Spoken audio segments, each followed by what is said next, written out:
지니라. 아멘. 할렐루야. 오늘 이 밤에 하나님께서 우리에게 은혜 주실 것이고 5번의 집회를 통해서 예배한 은혜를 주실 건데요. 오늘 우리 옆에 있는 분들에게 기대하는 마음을 가지고 이렇게 한번 인사합시다. 은혜 받읍시다. 이렇게 한번 인사하겠습니다. 저는 마음이 참 새롭네요.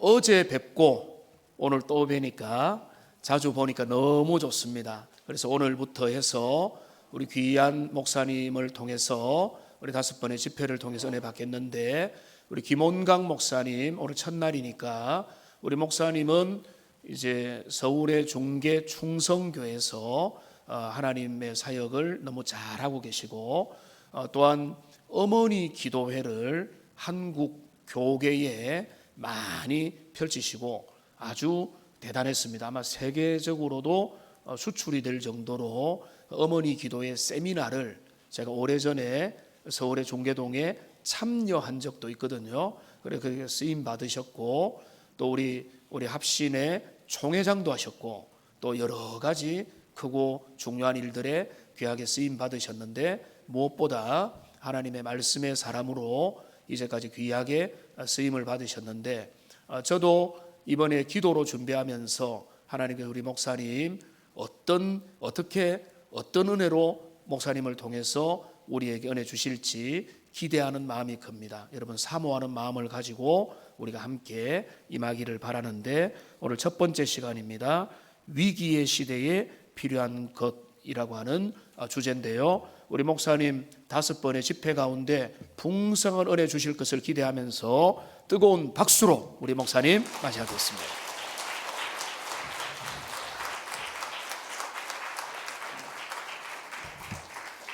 할렐루야. 고가르텐이라고 하는 유명한 독일의 철학자 겸 신학자인 사람이 있습니다. 이 고가르텐이라고 하는 사람은 인생은 4가지 전치사에 의해서 좌우된다, 그런 말을 했어요. 그 4가지 전치사를 그가 말할 때 오브, 바이, 위드, 그런 것들을 이야기했는데, 오브라고 하는 것은 내가 누구에게 속했는가, 나는 누구에게 속한 사람인가라고 하는 게 내 인생을 좌우한다는 거죠. 여러분, 누구에게 속했습니까? 내가 누구와 함께 하느냐, 위드, 내가 누구와 함께 하고 있느냐, 이게 내 인생을 좌우한다는 거야. 포라고 하면 내가 누구를 위해서 일하느냐, 바이라고 하면 내가 누구로 말미암아 나의 삶을 살아가고 있느냐. 많은 사람들이 이것에 인생이 좌우되겠죠, 그죠? 예를 들어서 나는 물질에 의해 좌우되는 인생을 살아가는 사람도 있을 거예요. 가족에 의해 좌우되는 사람들도 있겠죠.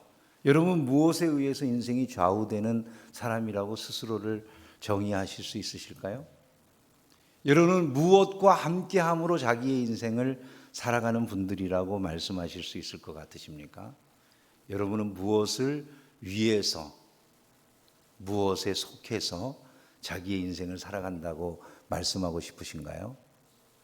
우리는 모두 다 한 가지 대답을 할 수 있을 거예요. 흔히 백문일답이라고 하는 건 여러분 아시죠, 그죠? 100가지 질문을 물어도 대답은 하나예요. 우리가 다 대답할 수 있는 한 가지 대답, 예수님.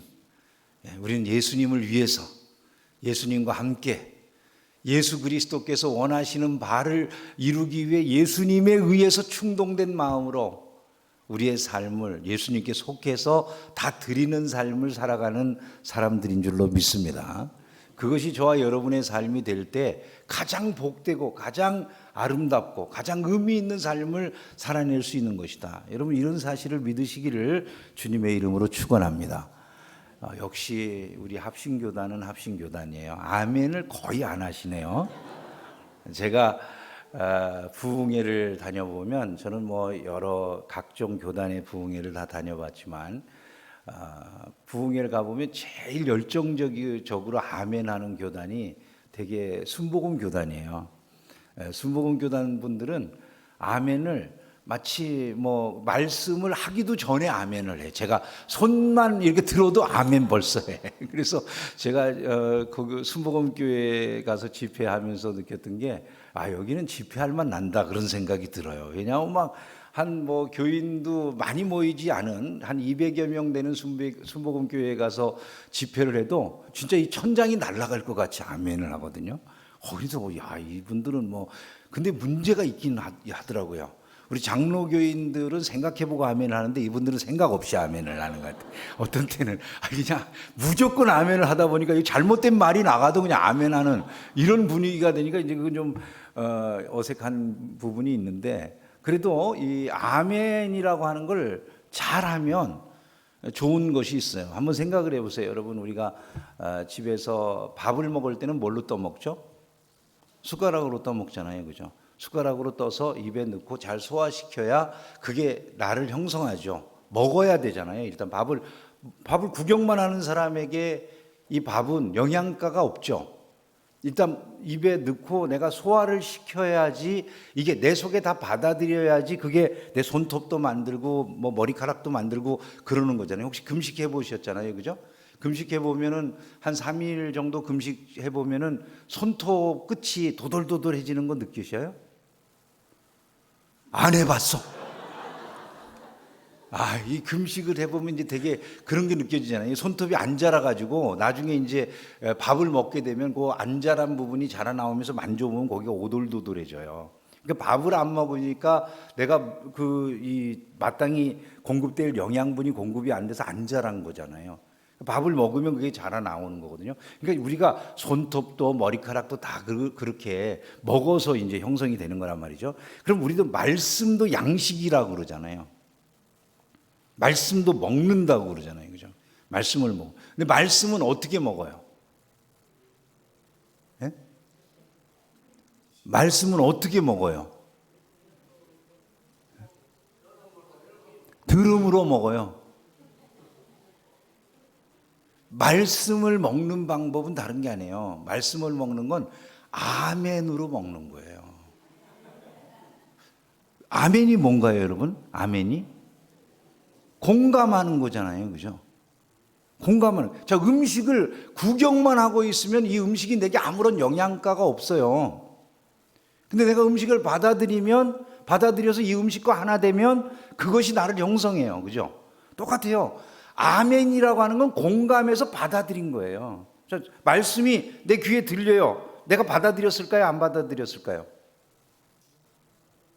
들리면 다 받아들여요? 아니죠. 받아들였을 수도 있고 안 받아들였을 수도 있겠죠.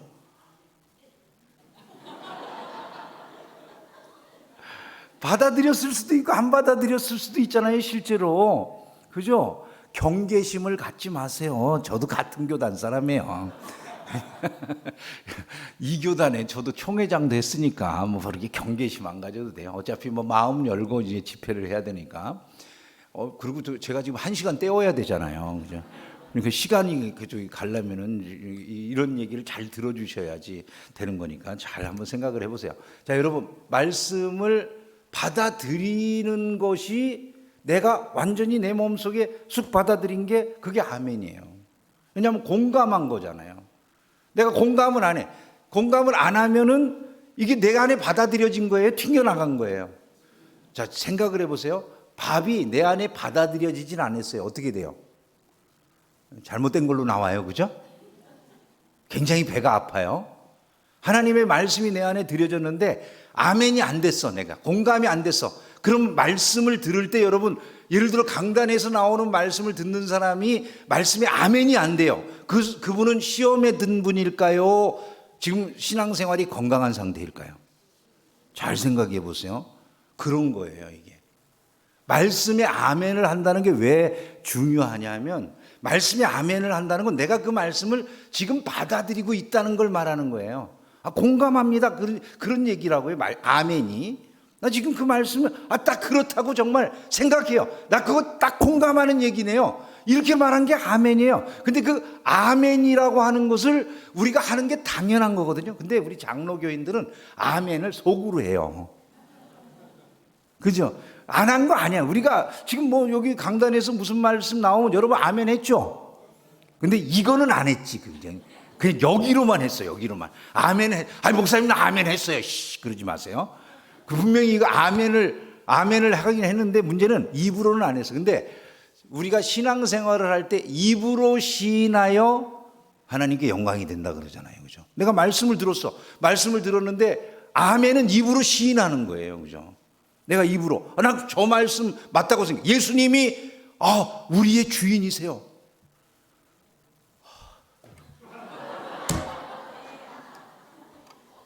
잘 생각을 해보세요. 우리가 이렇게 형광등이라니까. 네? 아니 지금 아멘을 하라고 그렇게 말을 해주는데도 아멘을 안 하는 거예요. 우리는 자 그냥 듣고 분명히 공감이 됐어요. 그죠? 공감이 되는데 지금 표정을 뵈면 저는 여러분 다 보잖아요. 그죠?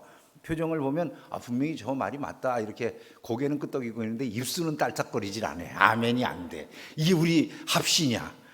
우리 합시는 아주 특징이 그 아멘을 잘 안 하는데 제가 어디 다닐 때마다 이런 얘기를 잘해요. 아멘을 합시다 이렇게.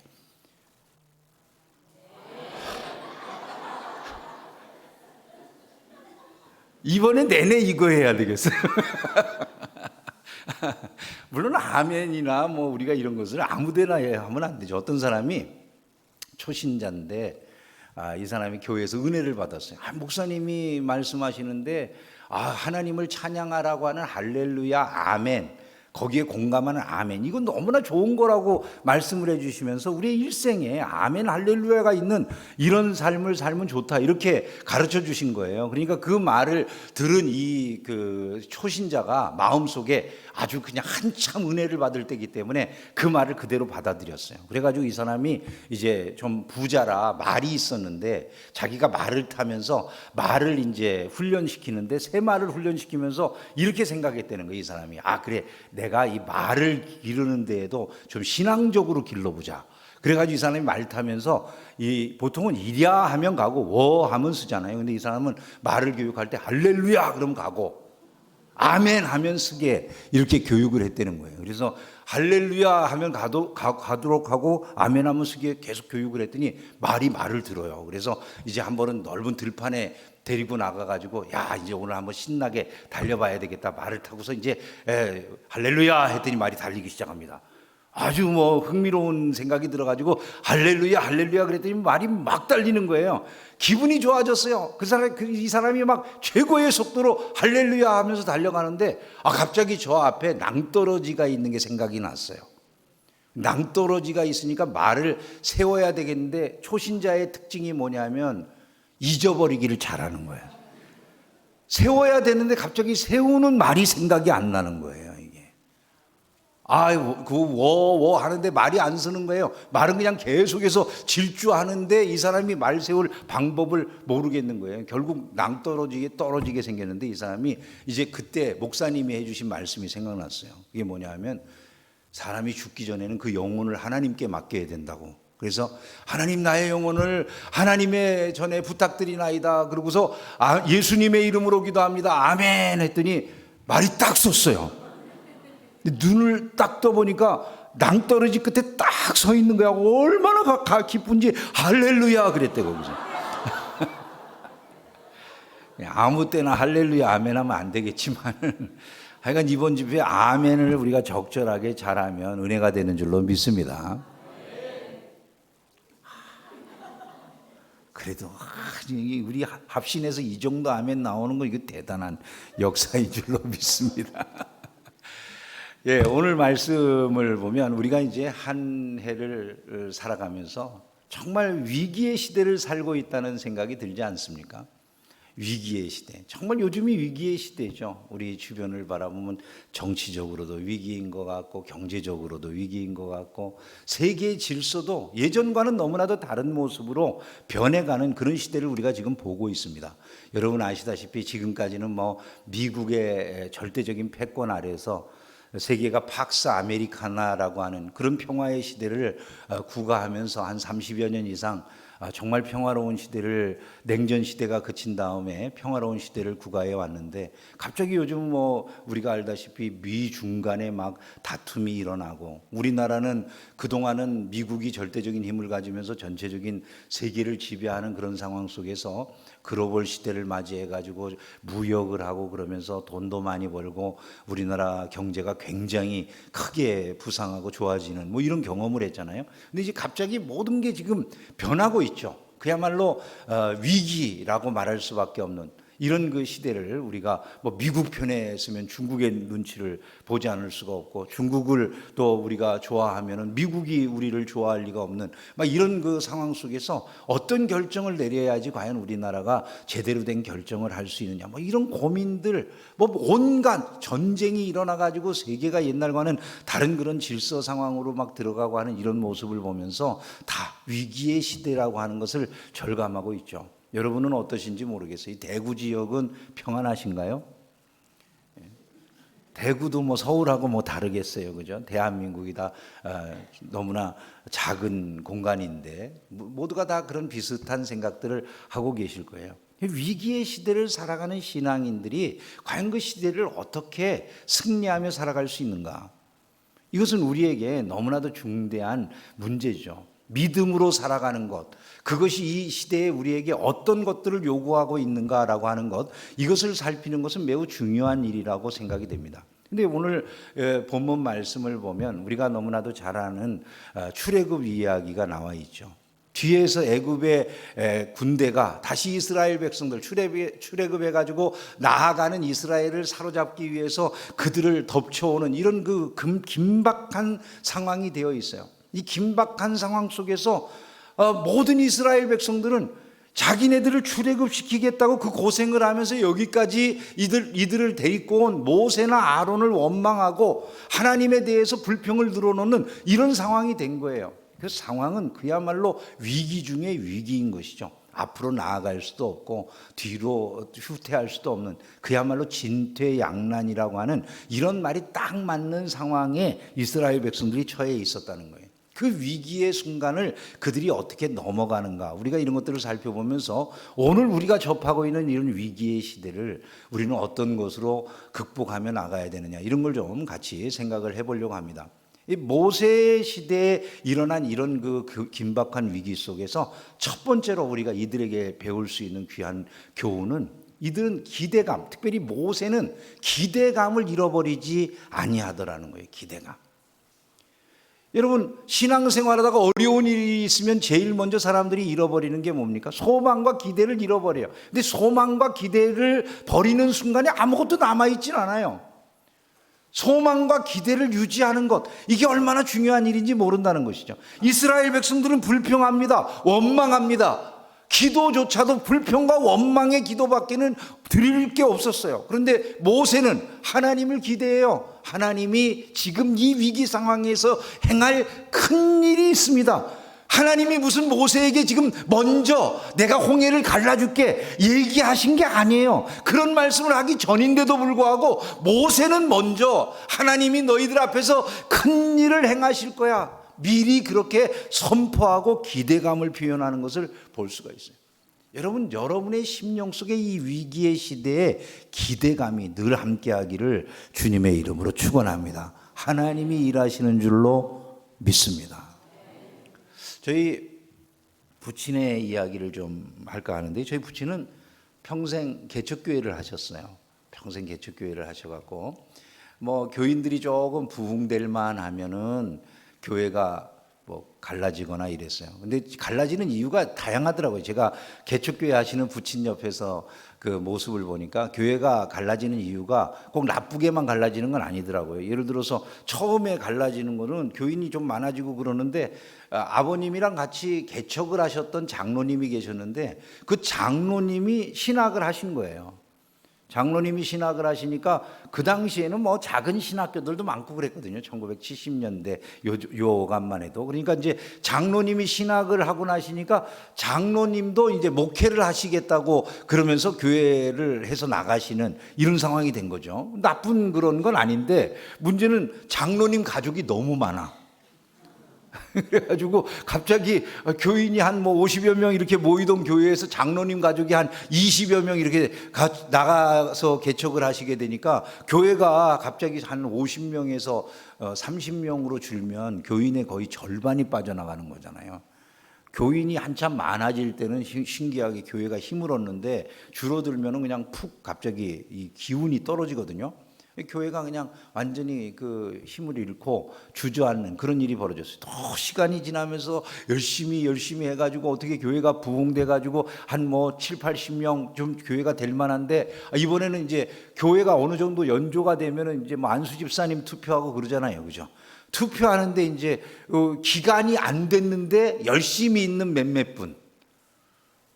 자기가 이제 자격이 없는 거죠. 헌법상으로 자격이 없는데 본인은 그렇게 생각하지 않는 몇몇 분들이 이제 거기에서 자기가 그 대상이 되지 않은 것에 대해서 불쾌하게 생각을 하고 이제 투표가 된 사람은 나보다 믿음도 별로 없다 이렇게 이제 생각을 하는 거죠. 자기 생각으로는 난 열심히 있고 내가 이 교회에선 중추인데 왜 저 사람이 되는 거야? 이렇게 이제 생각하는 몇 사람들이 교회를 이제 어지럽히고 그걸로 인해서 막 목사님에게 자기 불평 늘어놓고 그러다가 가족과 함께 몽땅 나가는 뭐 이런 일들이 있더라고요. 그러면서 교회가 또 다시 이제 주저앉아가지고 또 한참을 또 개척교회 상황에서 어렵게 하면서 또 교인이 어느 정도 불어나고 좀 늘어나는데 또 이번에는 교회에서 처음 개척할 때부터 같이 하셨던 권사님이 어디 부흥회 가가지고 이상한 걸 받아왔어. 그래가지고 막 방언을 하고 막 이 권사님이 그 다음에 통변도 하는 거예요. 자기 말에 대한 방언을 한다면 자기가 또 자기 말을 뭐 통변하듯이 이야기를 하는데 그 이야기가 이상한 거예요. 그 조그만한 뭐 20평짜리 예배당에서 목사님 강단에서 기도하고 있고 그 권사님 항상 맨 앞자리에서 기도하는데 그 앞자리에서 기도하는 권사님이 방언으로 크게 기도한 다음에 하시는 말씀이 우리 교회가 부흥 안 되는 건 다 목사님 탓입니다. 우리 교회가 이러는 건 다 목사님이 죄를 짓고 회개를 안 해서 그런다고 막 이러고 기도를 하는 거예요. 그럼 목사님 곧 돌아가신다고 그러고. 말이 맞을까요? 틀릴까요, 여러분? 다 틀려먹은 얘기인데도 불구하고 그분을 좋아하는 분들이 계시거든요.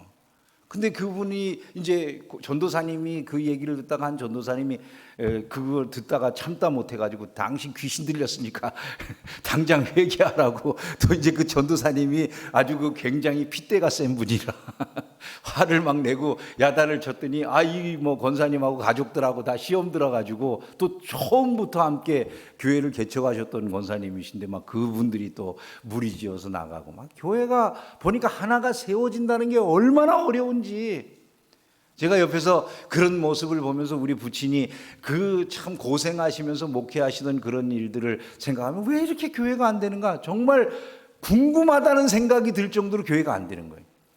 저희 부친이랑 저랑 같이 예배당에서 자주 잠을 잔 일이 있었는데 예를 들자면 뭐 이렇게 지금 나무 의자를 2개를 겹쳐놓고 그냥 겨울에 난방도 못하고 콧김이 후후 나가면 여기가 다 이렇게 서리가 생길 만큼 그렇게 추운 가운데도 저희 부친은 교회당에서 거의 매일 잠을 자면서 그렇게 기도를 하시고 교회를 지키셨거든요. 그리고 제가 듣기에는 저희 부친이 설교를 참 잘하세요.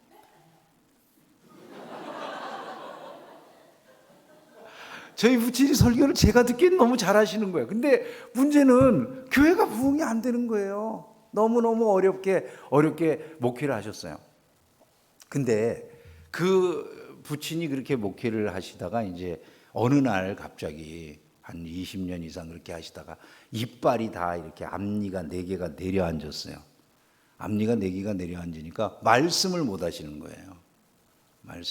지금이야 얼마나 좋습니까? 저도 이가 몇 개나 빠져가지고 뭐 다 이 이빨이 없을 텐데 이걸 전부 지금은 참 기가 막히게 이렇게 기계 인간처럼 이렇게 사진만 찍으면 다 나사가 나오는 막 이런 거지만은 어쨌든 지금 다 고쳐놔가지고 괜찮잖아요, 그죠?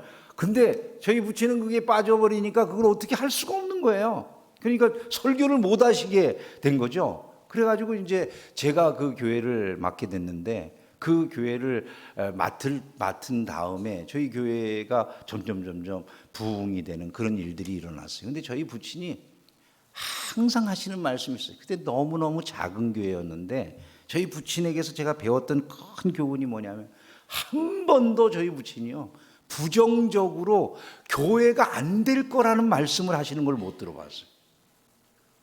언제나 하시는 말씀이 하나님께서 큰 비전을 보여주셨는데 이러시는 거예요. 저희 부친이 어려울 때마다 가서 금식을 하셔요. 근데 그 하루 이틀 금식을 하는 게 아니라 40일 금식을 하세요. 40일 금식을 하면 사람이 어떻게 되냐면 몸이 바짝 말라가지고 그냥 이렇게 뼈다구 하고 가죽만 남아가지고 어디 이런데 앉질 못해요. 딱딱한 데는. 그리고 방석을 막 이만큼씩 이렇게 쌓아놓고 그 위에나 이렇게 겨우 앉혀드리면 앉힐 수 있을 만큼 그렇게 온 몸에 살은 다 무슨 발라져서 나간 것처럼 그렇게 없어질 만큼 살이 빠지시는데 그런 금식을 그러니까 목숨을 그냥 걸어버린 거예요. 저희 부친은. 죽으리라고 생각하고 들어가셔가지고 그냥 살아 돌아온 게 그렇게 몇 차례 있었는데 저희 부친이 그렇게 기도를 하시면서 참 흥미로운 게 그렇게 기도를 하면 다른 사람들은 어마어마하게 부흥이 됐다고 그러더라고요. 근데 저희 부친은 그러고 오면은 겨우 교회 문제 아슬아슬한 거 한 가지가 해결되는 거예요. 교인들이 다 빠져나가가지고 예를 들어 교회가 뭐 세를 못 내게 돼가지고 가지고 있는 보증금 다 까먹고 결국 교회가 나가게 생긴 이런 상황에서 누군가가 그걸 갖다가 갚아줄 수 있는 정도. 그러고는 더 이상 아무 일도 일어나지 않아요. 근데 그렇게 하여간 교회를 유지할 수 있을 만큼 교회를 겨우겨우 하는데 저희 부친이 한 번도 흥미로운 것은 우리 안 될 건데라고 하는 말씀을 안 하시는 거예요. 하나님이 내가 금식할 때 보여주신 게 있었는데 그러셔요. 근데 그 보여주셨다라고 하는 그 말을 어느 날 저한테 한번 하시는 거예요. 하나님이 나한테 뭘 보여주셨어요, 아버지? 그랬더니 내가 금식하는데 하루는 그러더라. 막 그 예배당이 하나 지어져 있는데 역사가 가까운데 예배당이 지어져 있고 그 예배당이 지어진 곳으로 사방에서 막 여러 사방에서 사람들이 그 예배당을 향해서 싹 사람들이 몰려 들어오는 그런 모습을 보여주셨어. 그러면서 그런 것을 기대했는데 지금까지 이렇게 교회가 안 된다는 말씀을 하시는 거예요. 그러나 하나님께서 그거를 보여주셨다는 거예요. 저희 부친의 때에 그런 것이 일어나지 않았어요.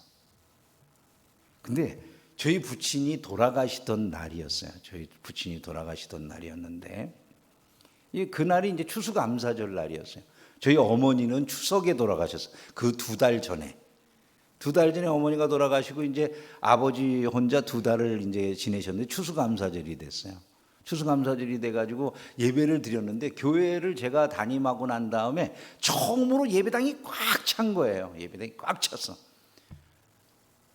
그 예배당이 꽉 찬 걸 보시고 저녁에 이제 예배가 끝나고 나가지고 저도 이제 좀 흥분이 됐어요. 왜냐하면 처음으로 예배당을 건축을 한 다음에 예배당이 그냥 꽉 차서 예배 드린 게 이제 처음이니까 저도 이제 흥분이 좀 되고 우리 교우들도 저한테 하는 말이 목사님 오늘 많이 떠시는 것 같은데요. 막 농담을 하고 그럴 정도로 교인들이 이제 처음으로 그냥 예배당 짓고 그 자리가 뭐 앉을 자리가 없이 이제 그렇게 가득 찬 첫날이었는데 저희 부친이랑 오랜만에 저희 부친이랑 두런두런 이제 이야기를 하다 보니까 저녁에 11시가 넘었더라고요. 11시가 넘었는데 저희 부친이 그런 말씀을 하시더라고요.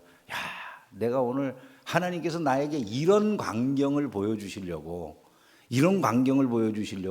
나에게 그런 그 꿈을 주셨는가 보다. 이렇게 말씀을 하셔요. 그러면서 너무 기쁘다는 말씀을 하셨는데 그 다음날 돌아가셨어요. 근데 그래도 내 마음에는 아무것도 해결이 안 된 거예요. 한번 생각해 보세요. 저희 부친이 본 건 뭐라고요? 전철역이 가깝고 옆에 강물이 흐르고 있는 곳에 예배당이 그렇게 지어졌는데 동서사방에서 많은 사람들이 오더라. 그렇게 얘기를 하셨는데 뭐 전철도 가까운 데 있지도 않고 뭐 강물이 옆에 흐르는 것도 없고 뭐 별로 그렇게 억지로 껴 맞추려면 모르겠지만은 어디에나 있는 거. 근데 그런 곳으로 생각이 안 되는 거예요. 근데 참 흥미로운 게 있었어요. 이제 저희가 예배당을 별내 지역에다가 하나 새로 그 건축을 해가지고 별내 캠퍼스라고 해가지고 뭐 800평 대지에다가 한 1,100평 정도 되는 건물을 새로 하나 짓고 난 다음이었는데 어느 날 이렇게 보니까 흥미로운 게 그 장소 옆이 바로 별내 그 역사가 그 별가람역이라고 하는 역사가 있고 그 역사 옆으로 이렇게 그 개천이 흐르는 곳 옆에 교회가 지어져 있는 거예요. 근데 더 흥미로웠던 것은 제가 최근에 이제 저희 부친 산소를 갔다가 올라갔는데 그 산소에서 전혀 예측하지 못한 게 저희 부친 산소에서 우리 그 별내 예배당이 이렇게 보이는 거예요. 제가 그걸 경험하고 나서 깜짝 놀랐어요. 저희 집사람하고 저하고 그랬어요. 아니 세상에 어떻게 여기서 우리 예배당이 보인다. 저는 그래서 마음속에 이렇게 생각이 됐어요. 이제 사람만 오면 된다. 아직 별내에 그렇게 사람 오는 거를 보지 못했는데 지금 마음에 그런 생각이 이제 사람만 오면 된다. 여러분 기대감을 잃어버리면요 신앙생활이 재미가 없어요. 기대감을 잃어버리면. 근데 저희 부친이 그렇게 없는 상황 속에서도 보여준 기가 막힌 교훈 하나가 그거였어요. 끝까지 기대감을 버리지 말고 하나님 의지하는 그것 속에서 결국 하나님은 그 삶에 위로해 주시고 응답해 주신다는 거예요. 여러분 모세는 하나님을 기대했어요. 하나님이 위대한 일을 행하실 거야. 한번 따라서 해봅시다. 나의 하나님이 위대한 일을 행하실 것입니다. 한번 옆 사람에게도 그렇게 말해볼까요? 당신의 하나님이 당신을 위해 위대한 일을 행하실 겁니다. 믿으면 아멘 합시다. 여러분 기대감을 버리시면 안 돼요. 기대감을 가지고 살아가야 된다. 여러분 이 사실을 마음에 굳건하게 새기시기를 주의 이름으로 축원합니다. 두 번째로 모세는 기도를 드리는 모습을 볼 수가 있어요. 기도를 해요.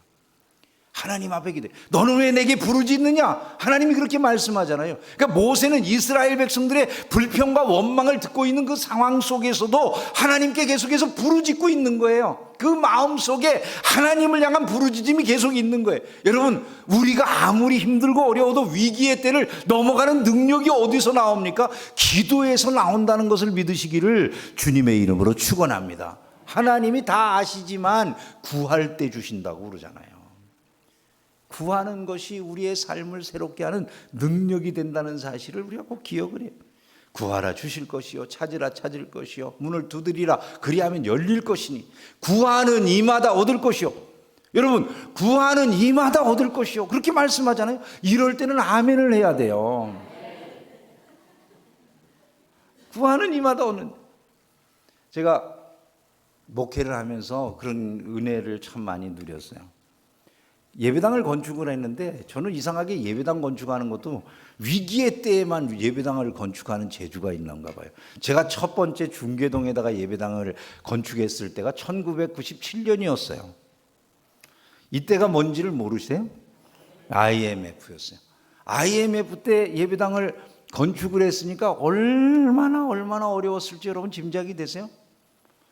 처음에 건축을 마쳤을 때까지는 이자가 한 8%, 9% 정도의 이자를 냈으면 됐어요. 근데 그 교회 건축을 마치고 난 다음에 이자가 20%가 넘게 뛰었어요. 여러분 이자 20% 말이 됩니까? 근데 여러분 아시다시피 그때 당시에는 그렇게 금리가 올라 버리니까 사람들이 그걸 내지 못해가지고 난리들이었거든요. 근데 우리 교회도 충분히 감당할 수 있을 거라고 생각하고 예배당 지은 건데 그 이자를 감당할 수 없는 그런 상황이 되어버린 거죠. 너무나 힘든 그런 상황에 저는 어디서 이걸 좀 돈을 빌려서라도 이걸 해결을 해야 되겠다 그러는데 해결이 잘 안 되는 거예요. 목사님들에게 여기도 전화 걸어보고 저기도 전화 걸어보고 통장을 30개나 가지고서 이리저리 맡고 막 이러는데 방법이 나중에는 없게 되는 이제 막 마지막 순간까지 몰리는 이런 상황이 되었는데 저희 집사람이 약사였거든요. 제가 학교 다닐 때까지만 하더라도 저는 아주 학교에서 제일 좋은 차를 타고서 제가 신학교를 다녔어요. 집사람이 약사를 해가지고 돈을 벌어주니까 저는 이제 신학교 다닐 때 신학교 교장 선생님 같이 좋은 차 스텔라 CXL 막 이런 거 타고 다녔어요.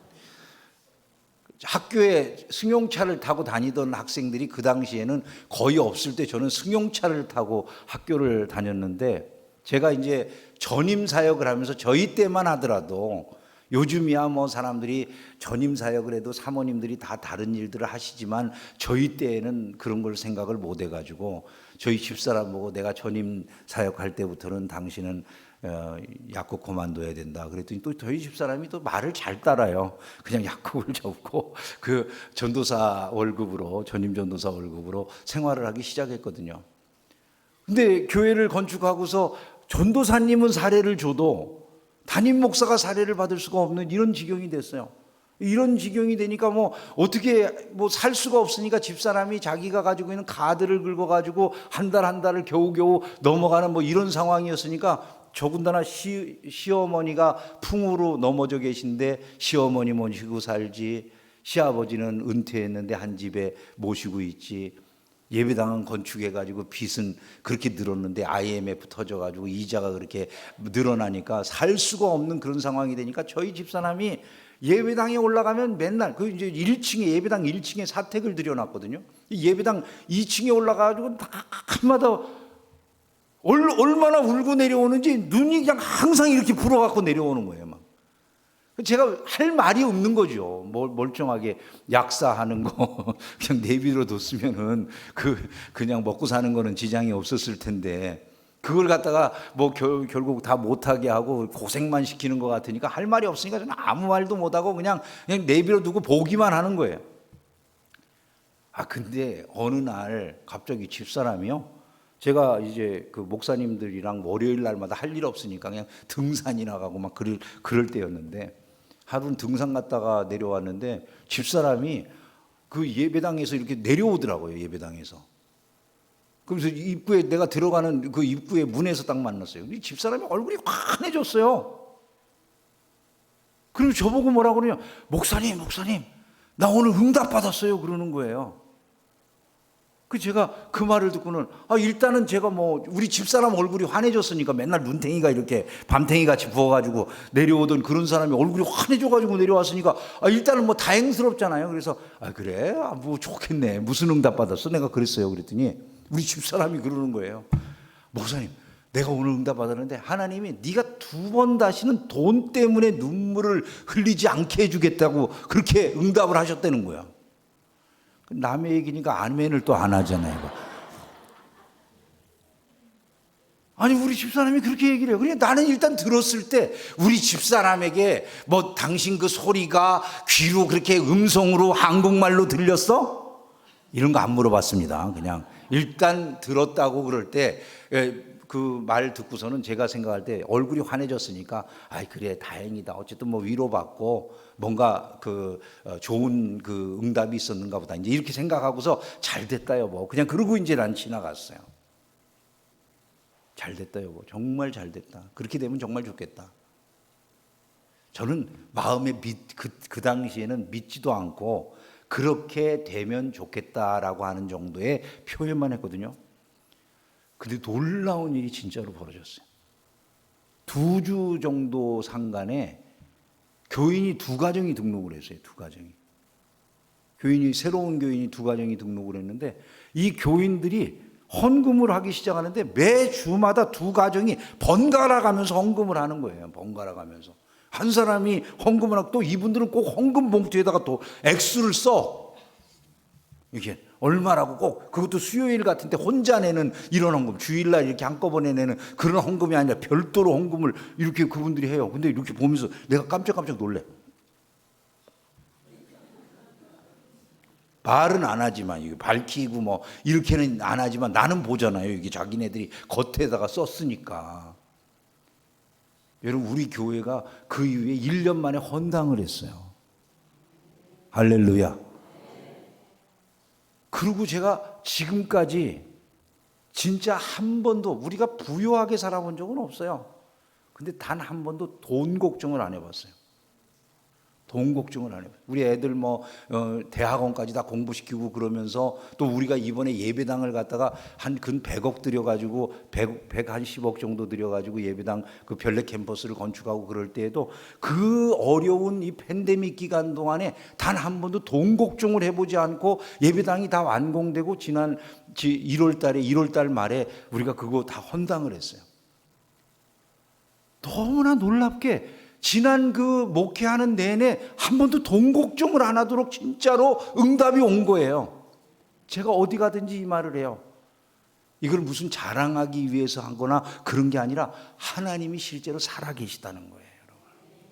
믿으시기를 주의 이름으로 축원합니다. 하나님이 살아계셔요.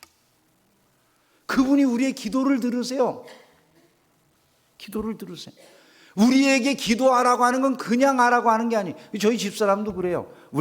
저는 여러 대, 제가 4대째 예수를 믿고 저희 애들 밑에 뭐 손주들 이렇게 내려가면 그게 뭐 6대, 7대까지 지금 가는 상황인데 집안이 오랫동안 예수를 믿은 집안이라서 저는 잘 모르는데 우리 집사람은 당대거든요. 당대. 대학생 선교회를 통해서 예수 제대로 믿고 그런 사람이라 그런지 그런 게 굉장히 뜨거워요. 보면 열심히 뭐를 하는 게 있는데 그런 것을 통해서 오히려 본인이 그래요. 하나님이 나는 워낙 그냥 처음이라 그런지 내게 주시는 은혜가 있는가 보다고 그렇게 이야기를 하는데 하여간 그 말을 제가 지금도 잊혀지질 않아요. 그때 그날의 그 환했던 얼굴이 내려오면서 목사님 나 오늘 기도 응답 받았어요. 여러분, 하나님은 우리의 삶에 분명히 가까이 계시고 역사하신다는 사실을 잊지 않기를 주님의 이름으로 축원합니다. 아니, 에이 목사님 너무 신비한 얘기 아닙니까? 우리는 왜 그렇게 안 하는데요? 그러지 마세요. 저도 그렇게 생각을 했어요. 근데 응답이 오기 시작하니까요, 하나님이 기도 응답을 너무나 놀랍게 주세요. 어느 순간 저도 정말 믿음이 없었어요. 저는 그야말로 모태신앙이었어요. 네, 모태신앙. 난 못해 그냥. 성경책도 읽기만 하고 그냥 잠드는 신앙. 뭐 이런 신앙생활을 했어요. 목사 아들인데 더 재미없게 신앙생활을 했어요. 근데 저도 어느 날부터 은혜가 임하기 시작하니까요, 신비한 은혜가 너무 많아요. 기도하면 주신다라고 하는 게 절절히 느껴져요. 여러분, 제가 저희 교우들하고 항상 같이 기도한 것 중에 하나가 그거였거든요.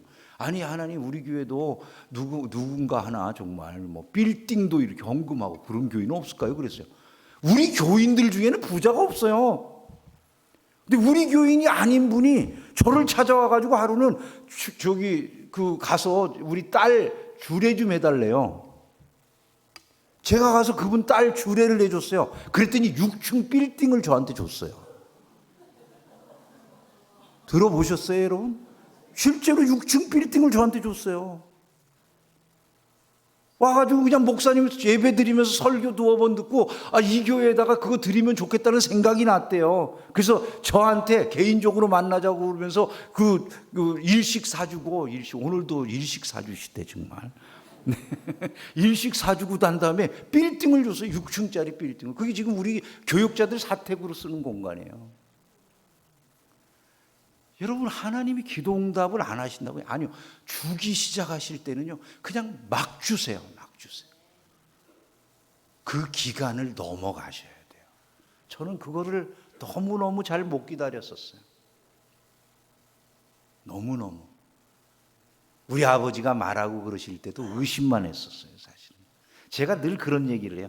내가 만약에 그때, 그 어렸을 때, 막 신학교 다니고 뭐 총신대학 다니고 이럴 때 다른 친구들 막 뒷동산에 올라가서 막 나무 뿌리 붙들고 주여 주여 그러고 굴 속에 들어가서 막 소리 지르고 기도할 때 나는 맨날 비웃었거든요. 저 미친놈들 그러고. 근데 내가 그때 그랬으면 지금 아마 전국에 제일 유명한 부흥 강사가 됐을지도 모른다. 내가 그러고 살아요, 사실은요. 여러분, 우리가 기도가 쌓여지고 하나님께서 들으신다는 걸 모르기 때문에 너무나 쉽게 하다 말고 그냥 지나가고 진실되게 우리가 엎드리지 못할 때가 너무 많잖아요. 아니요, 하나님이 들으세요. 알고 계세요. 어느 때에 필요할지를 아셔서 다 주세요. 여러분, 하나님이 적절한 곳으로 주세요. 우리는 믿음을 가지고 그분을 붙들고 의지해야 돼요. 내 당대가 아니면 다음 때라도 주셔요. 저는 어머니 기도회를 하면서 그걸 많이 느꼈어요. 어머니 기도회를 하면서 저희 교회 어머니 기도회가 전국에 2,500교회 이상에 소개되고 뭐 5,000명 이상의 많은 분들이 교육을 받고 가고 그러면서 전국 뭐 수많은 교회들이 같이 어머니 기도회를 하게 됐는데, 그 어머니 기도회에서 기도하는 그 운동이 일어나게 된 것도 보면은 저희 어머니가 제가 어렸을 때부터 그냥 그 예배당을 집에서 개척을 했거든요. 방 안에서. 방 안에서 개척을 하니까 그 방 안에서부터 저희 어머니가 저를 축복하면서 기도를 참 많이 해주셨어요. 많이 해주셨어요. 근데 그 기도의 응답으로 제가 있다고 저는 생각을 해요. 많은 목사님들이 저보고 그래요. 김 목사님은 목회가 되게 평탄한 것 같아요. 그래요. 김 목사님 목회가 굉장히 평탄한 것 같아요. 실제로 제가 봐도 제가 목회하는 게 굉장히 평탄한 것처럼 여겨지거든요. 왜 그런가? 제가 보면 제가 정말 잘 못하는 사람인데도 불구하고 그 이유 중에 하나를 찾는 게 그거예요. 부모님이 쌓아놓은 기도. 이게 그냥 다 거저가 아니구나. 제가 그 생각을 하게 됐던 게 딱 한 가지 경험 때문에요. 제가 처음에는 이런 얘기를 들으면 우리 교인들이 다 그러는 거예요. 우리 부친 때 같이 있었던 교인들이 있어요. 저는 교회를 세습했어요. 교회를 세습해가지고 교인 한 20-30명 되는 교회를 제가 세습을 했더니 아무도 뭐라고 안 그래요. 그 교회가 큰 교회면 뭐라고 얘기를 들었을 텐데 뭐 우리 부친이 개척교회 하다가 이빨 빠져가지고 교역자는 나 하나밖에 없었으니까 거기를 이렇게 맡아서 그런지 아무도 얘기 안 하고 저는 투표를 해도 늘 100%로 다 다니고 뭐 90몇 % 이런 게 없어. 나는 막 무조건 100%로 다 됐어. 몇 명 안 되는 사람들이 항상 그렇게 했기 때문에. 근데 그 어머니가 제가 이제 처음에 그 목사님들이나 우리 선배 목사님들이 저를 보면 그래요. 김 목사님 목회가 참 평탄한 것 같아요. 그런데 김 목사님 부모님이 쌓아놓으신 기도가 되게 많은가 봐요. 이렇게 꼭 얘기를 해요. 그럼 제가 처음에는 그렇게 생각했어요. 그걸 좋게 받아들인 게 아니라 이 사람들이 나를 칭찬하기는 더럽게 싫은가 보다. 제가 마음이 되게 못돼 먹어가지고 아니 칭찬을 하려면 나보고 목회 김 목사님 잘하시네요 이렇게 말해주면 좋을 텐데 그게 아니라 왜 굳이 나의 부모님이 쌓아놓으신 기도가 많으신 모양입니다. 그게 좋은 얘기인지를 저는 모르고 그냥 그렇게 얘기하면 나를 직접 대놓고 목사님 목회 참 잘하시네요 이렇게 얘기하는 게 아니니까 별로 그렇게 듣기 좋게만 생각을 안 했어요. 그리고 이상하게 우리 권사님들도 부친 때 같이 계셨던 권사님 몇 분이 계신데 그 권사님들도 꼭 얘기하면 목사님 우리 원로 목사님 원로 사모님이 그렇게 눈물로 기도하시더니 그 다 응답됐어요. 그리고 이야기를 하는 거예요. 그래서 내가 아니 권사님 우리 부친 때는 교회가 맨날 10명 20명 이러다가 지금 해가지고 몇백 명씩도 되고 이렇게 교회가 늘어나는데 꼭 말을 그렇게 해야 되겠습니까? 이제 속으로는 그러지만 그렇죠. 네. 껍데기만 이렇게. 근데요, 제가 놀라운 은혜를 한번 경험했어요. 새벽 예배 때 저는 교회에 이렇게 강단 위에서 기도를 안 하고 이제 교인석에 내려와가지고 교인석에서 그냥 같이 새벽 기도 인도하고 난 다음에 기도를 하고 있는데 갑자기 이상한 그 정말 소리가 들리는 거예요. 근데 저희 어머니가 기도하는 소리가 들리더라고요. 돌아가신 어머니가. 저희 돌아가신 어머니가 기도하시던 그 기도 내용이 뭐냐면 이런 거예요. 저희 어머니가 그 교회를 개척할 때 그렇게 방 안에서 개척했다고 그랬잖아요. 근데 제가 그때 당시 이제 새벽 예배를 갖다가 방 안에서 드리면 될까요? 안 될까요? 방이 한 칸이에요. 8평 대지에 방 2칸짜리 집을 전놨는데 한 칸은 세를 줬어요. 그리고 방 한 칸에 사는 거예요. 70년 되니까 그게. 그 방 한 칸에서 새벽 예배를 드리면 될까요? 안 될까요? 근데 그 당시 목사님들은 유두리가 없어. 요즘 같으면 드릴 리가 없을 텐데 우리 부친은 거기서 새벽 예배를 드리는 거예요. 그러면 교인이 안 오면 되잖아요. 한 사람이 꼭 와요. 그 한 사람이. 근데 이 한 사람이 꼭 와가지고 새벽 4시 반에 그때는 새벽 예배를 하는데 4시 반 되면 꼭 와가지고 교회도 아닌 그 방 안에 들어와가지고 같이 예배를 드리는데 다 같이 이불에다가 발 넣고 그냥 서로 이렇게 네 군데 같이 보시면서 예배 아버지 앉아 계시고 어머니 앉아 계시고 그 권사님 앉아 계시고 저희 할머니 앉아 계시고 이러면서 예배를 드리는데 저희들은 옆에서 누워서 자는 척하고 가만히 있었어요. 일어나서 예배를 드렸으면 지금 훌륭한 부흥 강사가 됐을 텐데 그냥 옆에 퍼질러 자는 거야 그냥 막. 그리고 들어도 안 일어나. 깨울까 봐 가만히 죽은 척하고 있어버려 그냥. 그런데 그냥 어떤 때는 아버지 어머니가 막 깨워요. 그냥 일어나라고 막 이렇게 일어났다가 그냥 도로 기절한 척하고 옆으로 누워버리고 이제 이러고 있는 상황이었는데 끝나고 나면은 거기서 기도를 할 수는 없잖아요. 옆에 방도 있고 베니다로 막아놓고 세를 준 방이니까 어떻게 거기서 기도를 하지 못하는 거예요. 그러니까 저희 부친은 산으로 저희 집이 산 12번지였거든요. 답심리 산 12번지. 그래서 내가 답답한 게 심리 가는 동네에 그것도 산 동네에 12번지.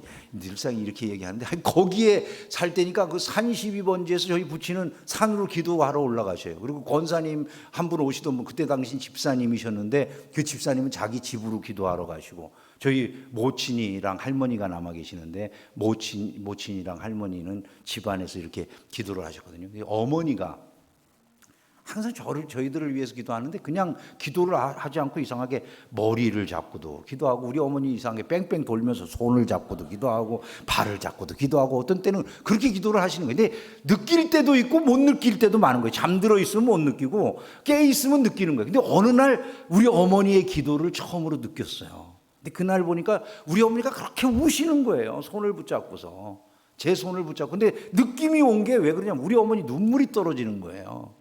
눈물이 떨어지는데 그렇게 눈물을 떨구면서 저희 어머니가 방언을 하시더라고요.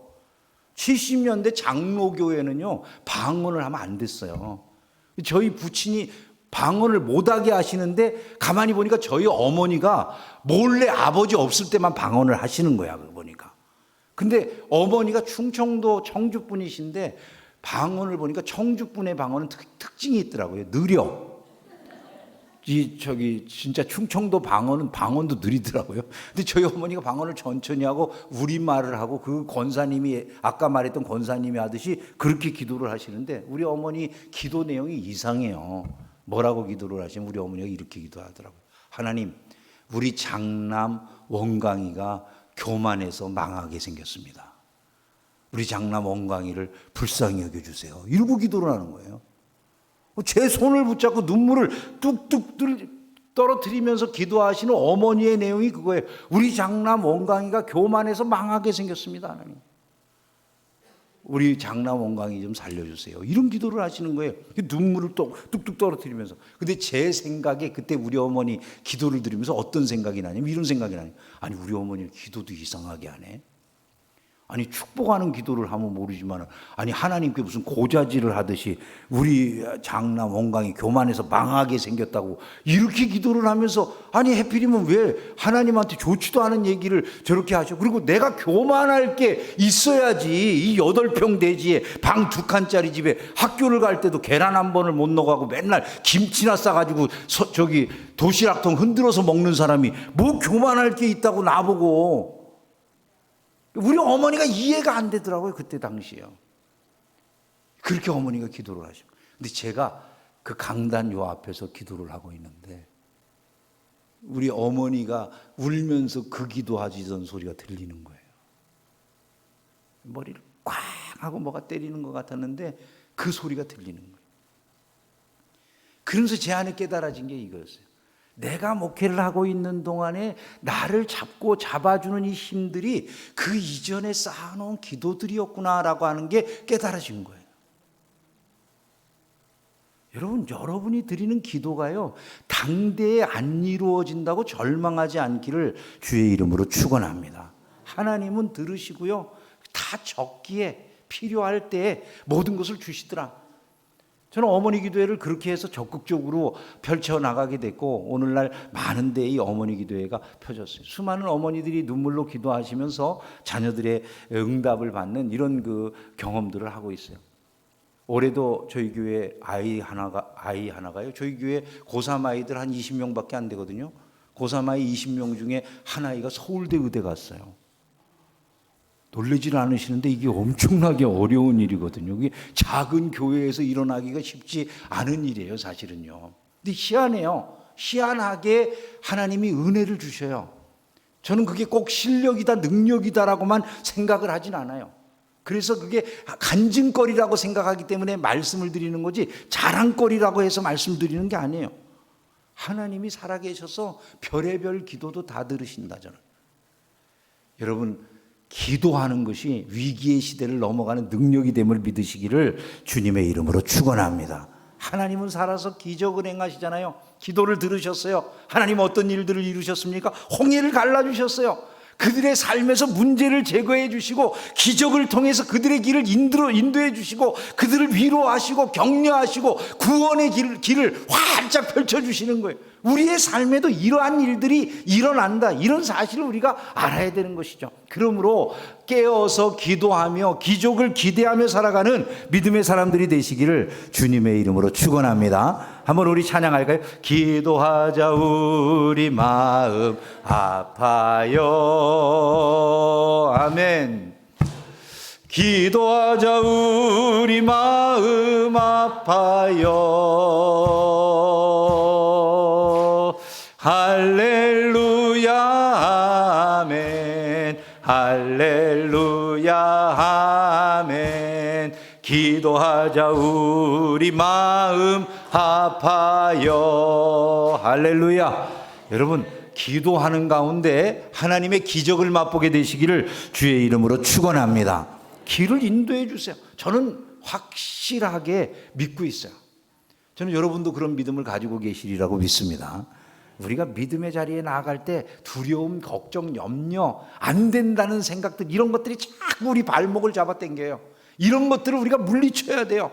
그리고 더 기도의 자리로 나가야 돼요. 안 되면, 제가 그래서 성도들에게 자주 하는 말이 그거예요. 새벽 기도로 안 되면 저녁에도 기도하러 나오고, 저녁에도 기도해서 안 되면 밤을 새워서 기도하고, 기도를 하면 반드시 하나님이 이 기도를 들으시고 응답하신다는 생각으로 더 매달려야 된다, 이런 말씀을 자주 드려요.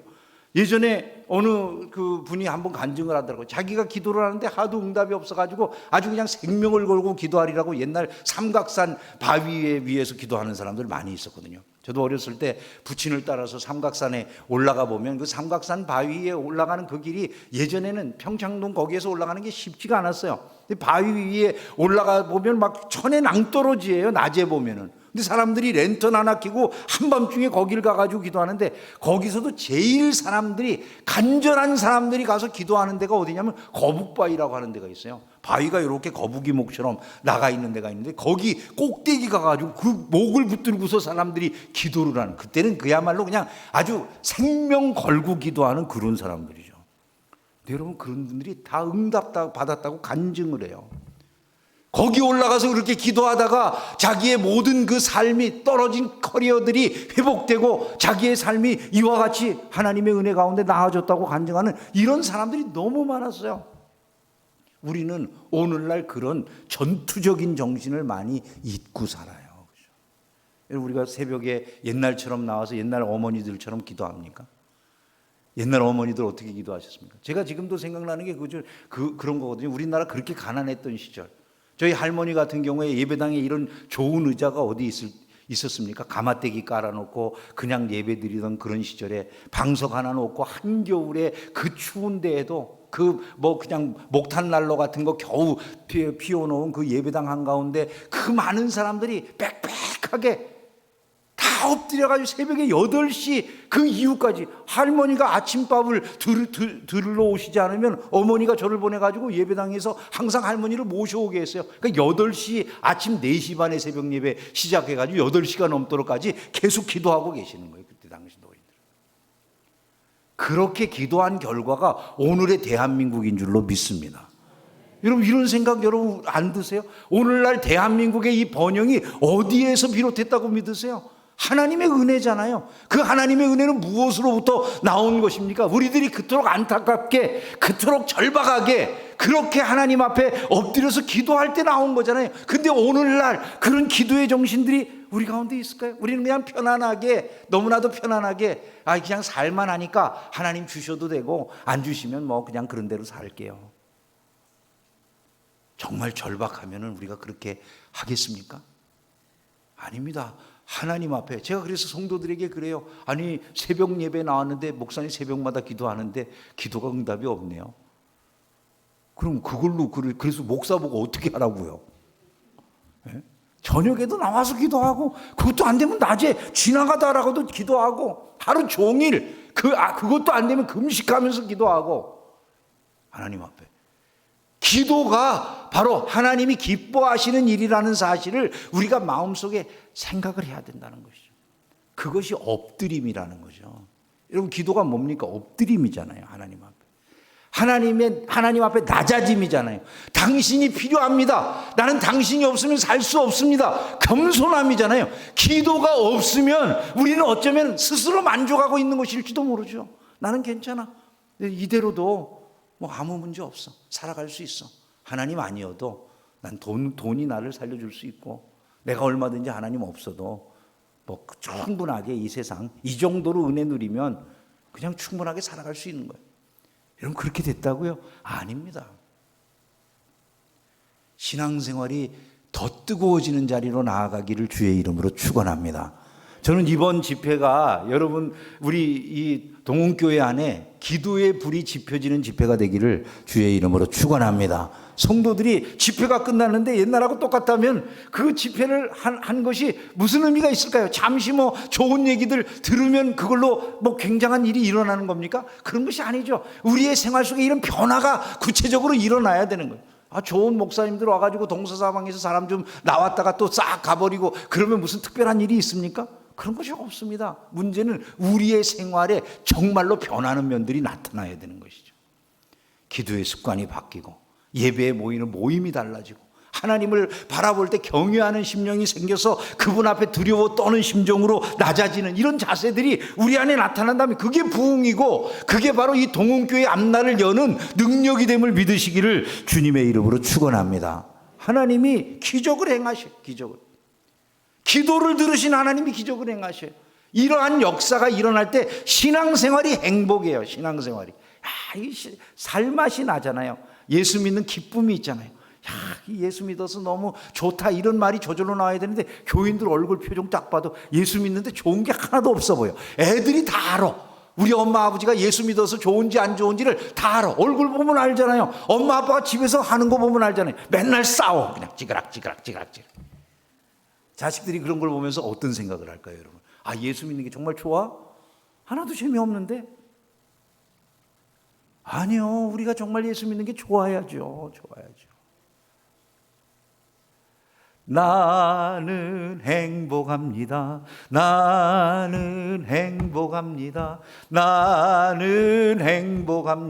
정말 행복합니다. 세상 노래예요, 이게요. 세상 노래. 세상에서도 세상 사람들도 세상 노래 불러가면서 나는 행복합니다, 그 난리를 치면서 노래를 부르는데, 믿는 사람들이 나는 행복합니다가 없어요. 아니, 이게 우리가 신앙생활 제대로 하는 겁니까? 예수님이 우리에게 기쁨을 주러 오셨잖아요. 믿습니까, 여러분? 예수님 기쁨, 내 기쁨이 저희들 안에도 충만하게 있기를 원한다라고 말씀하시는 분이 예수님이세요. 그런데 우리는 하나도 안 기쁘다. 항상 기뻐하라. 쉬지 말고 기도하라. 범사에 감사하라. 말씀을 들어도 그 말씀을 따라서 우리가 움직이고 있는가를 보면 너무 답답하잖아요, 여러분. 이번 집회에 우리가 이런 것들이 해결되는 은혜가 있기를 주님의 이름으로 축원합니다. 살아계신 하나님을 바라보고 간절하게 매달려서 기도하는 것이죠. 정말 그런 일들이 일어나게 될 때 역사가 달라진다. 저는 성도들에게 자주 그런 말씀을 드려요. 삶이 정말 안 풀리고 여러 가지 문제가 얽히고 설켜 있으면 기도원에라도 가라고. 옛날에는 그게 자연스러웠거든요. 여러분, 지금 고개 끄덕거리는 교우들이 제법 많이 계셔요. 그죠? 옛날에는 너무나도 자연스러운 일이에요. 문제가 있고 어려움이 있으면 사람들이 다 하나님 앞에 매달렸어요. 오늘날은 너무 모든 것이 다 인간적으로 해결할 수 있으니까 그런 것들이 사라지고 없어지는 이런 안타까운 현실들을 우리가 볼 수 있어야 된다는 것이죠. 하나님 앞에 기도로 나아가셔서 기적을 누리게 되어진 은혜가 있기를 주의 이름으로 축원합니다. 마지막으로 얻게 되는 게 무엇입니까? 그 모든 과정을 거친 그 모든 이스라엘 백성들 안에 기쁨이 충만해졌어요. 하나님을 찬미하고 하나님 앞에 영광 돌리는 이런 일들이 일어나게 되는 거예요. 미리암의 찬양이 나오고 말이죠. 하나님의 그 위대하심을 노래하는 이런 일들이 있게 되는 거예요. 성도들이 해야 될 일들이 바로 그거예요. 동원교회 모든 성도들이 너무너무 기뻐요. 여기 오는 사람들마다 이 교우들을 보면, 야, 이 교회는 교우들이 왜 이렇게 기뻐 보여? 표정만 봐도 사람들이 왔을 때 전도가 되도록 그렇게 만들기를 힘써야 되지 않겠습니까? 우리 안에서 우리가 기쁘지 않은데 누구를 전도하겠어요? 아무리 세상 사람들에게 가서 예수 믿으세요, 예수 믿네, 아니 당신부터 좀 즐거운 모습을 보여봐라, 이러지 않겠습니까? 우리 보고. 여러분, 우리의 표정 관리가 40이 넘은 다음부터는 표정을 책임져야 된다잖아요, 그죠? 좀 이렇게 웃어 보시면 좋을 것 같아요. 웃어 보시면 자꾸 웃는 그 모습이 보기가 좋잖아요. 예배를 드리면서 보니까 우리 교우들은 거의 안 좋으시네요, 보니까. 거의 너무 신기한 것 같아요, 제가 보면서. 거의 안 좋으시는 것 같아요, 진짜로. 왜 안 좋으세요? 참. 할렐루야. 저는 이렇게 안 좋은 교회를 별로 못 본 것 같아요. 그래서 내가 지금 신기하다는 생각을 하면서 집회를 하고 있는데, 여러분, 우리가 귀로 듣고 이거 다 날려버리면 소용없습니다. 이미도 말씀드린 것처럼 이거 들어온 다음에 아멘이 돼야 돼요, 아멘이. 입술로만의 아멘이 넘어서 마음에 진짜 딱 이게 들어와 버리면 그 다음에 이게 어떻게 된다고요? 우리를 형성하는 거예요. 말씀이 들어와서 내게 받아들여졌어요. 우리가 원수를 사랑합시다. 근데 이게 아멘이 됐어요. 교회가 어떻게 될까요, 여러분? 진짜 교회가 돼요. 이게 아멘이 안 되는 거예요, 사실은요. 정말 아멘이 됐을까요, 여러분? 여러분, 대한민국의 교회들이 이게 아멘이 되면요, 대한민국이 살 거예요. 여러분, 우리가 이런 것들을 생각할 수 있어야 돼요. 그게 아멘이라고 하는 게, 그게 내게 딱 아멘이 되면 그것이 나를 형성하는 거예요. 내 인격을 형성하는 거예요. 내가 정말 주를 위해서 내 삶을 다 드려야 되겠어. 그 말씀을 듣는데 내가 아멘이 됐어요. 그 순간에 나는 주를 위해서 내 인생을 드릴 수 있는 기가 막힌 하나님의 종이 되는 거예요. 아멘이 되세요, 여러분? 그 아멘이 있는 신앙으로 저와 여러분들이 나갈 수 있기를 주님의 이름으로 축원합니다. 이번 집회가 진행되면서 그것이 이루어져야 돼요. 참으로 아멘이 되고, 그래, 주님이 나를 구원하셨어. 예수 그리스도께서 우리에게 베풀어 주신 은혜와 사랑이 얼마나 큰가, 이게 마음속에 막 깨달아져요. 너무 감격스러워요. 어느 날 그걸 어떻게 주체할 수가 없어요. 그래서 그것을 막 외치고 싶어져요. 그게 신자예요. 그게 신자예요. 저는 예전에 이 성경 말씀이요, 다 구란 줄 알았어요.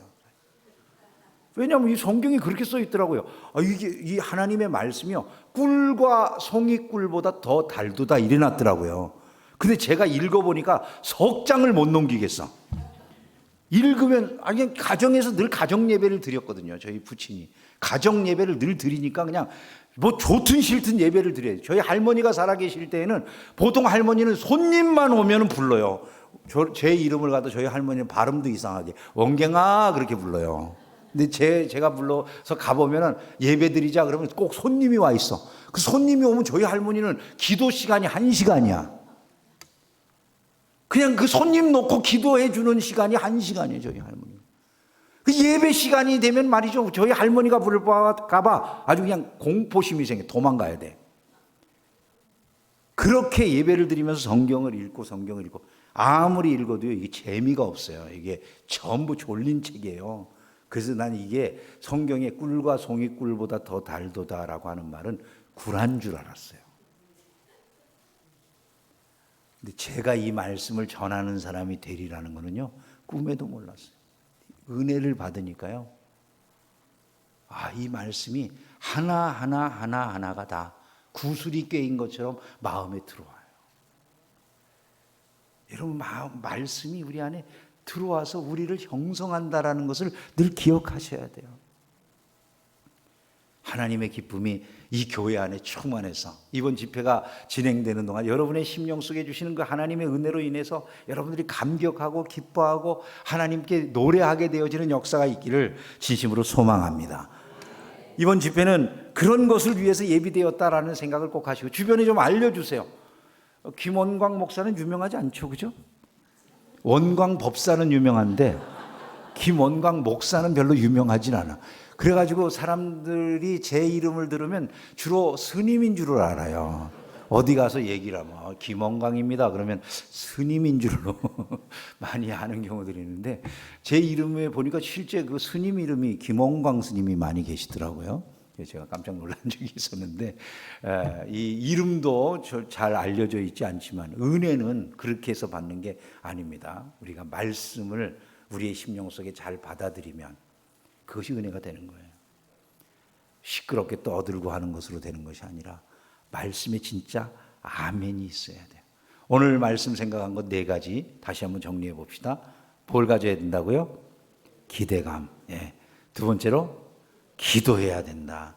그것을 통해서 기적을 이루고 기쁨을 갖는 이러한 생활을 할 때 위기 시대를 넘어가요. 위기의 시대.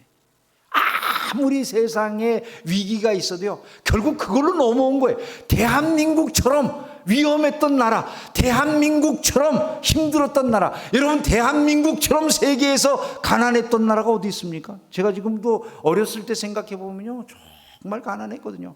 저희 집은 또 유난히 가난했던 것 같아요. 지금 생각해 보면 저는 매일 그냥 뭐 어렸을 때 지금 생각해 보면 미군이 와가지고 밀가루 같은 거 나눠주고 그럴 때 막 삽으로 그냥 막 트럭 위에서 이렇게 던져줬거든요. 밀가루 어머니가 양동이 같은 거 하나 씌워주면 그거 가지고 가서 그 밀가루 이렇게 받아 쓰는데 그냥 푹 부어주면 그냥 여기 허옇게 다 뒤집어 쓰고 그러던 기억이 있어요. 그리고 어렸을 때 3, 4일 매일같이 수제비만 제가 수제비를 뜨는데 아주 도사였어요. 그냥 딱 적당하게 묽게 해가지고 착착착착 하면 그냥 수제비 금방 하고 먹을 건 딱 간장 하나 넣고서 그거 찍어 먹는 게 그냥 일이었던 기억이 나요.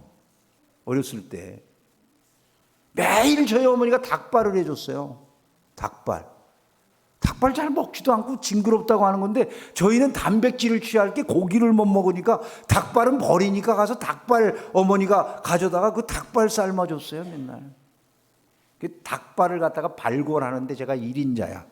입에다 넣고 오도하면 싹 나와 그냥.